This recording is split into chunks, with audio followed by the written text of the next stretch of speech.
Ipinanganak akong babae, lumaki akong puno ng pangarap, pagmamahal at tapang. Ngunit sa mundo kung saan madalas sinusukat ang aking halaga, paulit-ulit akong tinanong, hanggang saan ang kaya ng isang babae? At paulit-ulit kong pinatunayan, walang hangganan ang kakayahan ng isang babae. Sa bawat tahanan, may isang babaeng bumabangon bago sumikat ang araw. Ina, hindi lang upang mag-alaga, kundi upang magpatibay.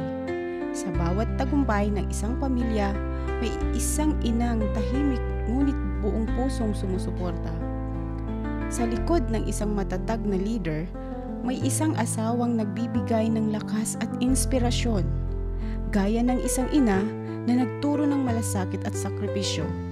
Gaya ng isang asawa na hindi lamang nagmamahal, kundi nagiging sandigan.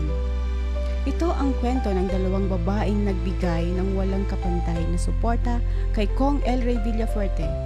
Ang kanyang ina, si Nely Villafuerte, na hindi lang nagtanim ng pangarap, kundi humubog ng isang leader.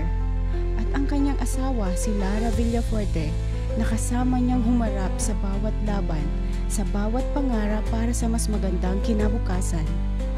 Dahil sa pagmamahal at lakas ng dalawang babaeng ito, lumaki sina Kong Migs Villafuerte at Gov Luigi Villafuerte na may matibay na pananaw sa kahalagahan ng kababaihan. Mga lalaking hindi lang kinikilala ang papel ng isang babae, kundi aktibong gumagawa ng paraan upang tiyakin na walang babaeng maiiwan, walang pangarap na mapuputol at walang boses na hindi maririnig. Ngayong buwan ng kababaihan, hindi lang natin ipinagdiriwang ang ating halaga. Ipinapakita natin sa mundo na sa likod ng bawat tagumpay ng isang pamilya, may isang babaeng nagmamahal, nag-aalaga at lumalaban. Mabuhay ang mga kababaihan!